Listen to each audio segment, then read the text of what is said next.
శ్రీభగవాను ఉవాచ వాసాంసి జీర్ణాని యథా విహాయాం నవాని గృహ్ణాతి నరోపరాణి తథా శరీరాణి విహాయ జీర్ణాన్ యన్యాని సంయాతి నవాని దేహి.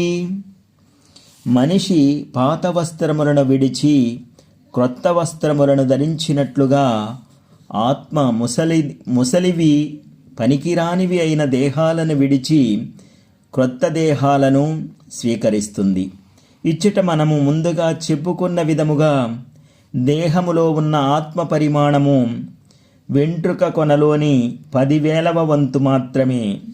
దీనిని మనం అణు ఆత్మగా తలచినట్లయితే ఈ అణు ఆత్మ ఒక దేహము విడిచి మరొక దేహములోనికి మారడము పూర్తిగా పరమాత్మని కరుణ వల్లనే సాధ్యమవుతుంది. మంచి స్నేహితుడు తన స్నేహితుని కోరికను తీర్చునట్లుగా పరమాత్మ అణు ఆత్మ కోరికలను తీరుస్తాడు.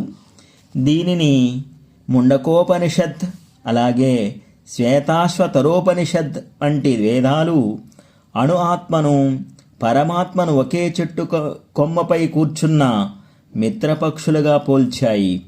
ఈ 2 పక్షులు గుణరీత్యా సమానమే అయినా వాటిలో ఒకటి భౌతిక ఫలాలకు ఆకర్షితమవుతుంది.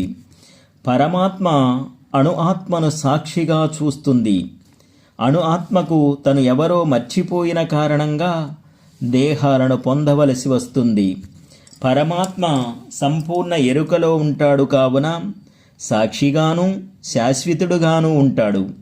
ఈ విషయాన్ని శ్వేతాశ్వతరోపనిషద్లో సమానే వృక్షే పురుషో నిమగ్నో నీశయాచోచతి మహ్యమానః జుష్టం యథా పశ్యత్యన్ మమీశమస్య మహిమానమితి వీతశోకః అనే శ్లోకములో స్పష్టం చేసింది.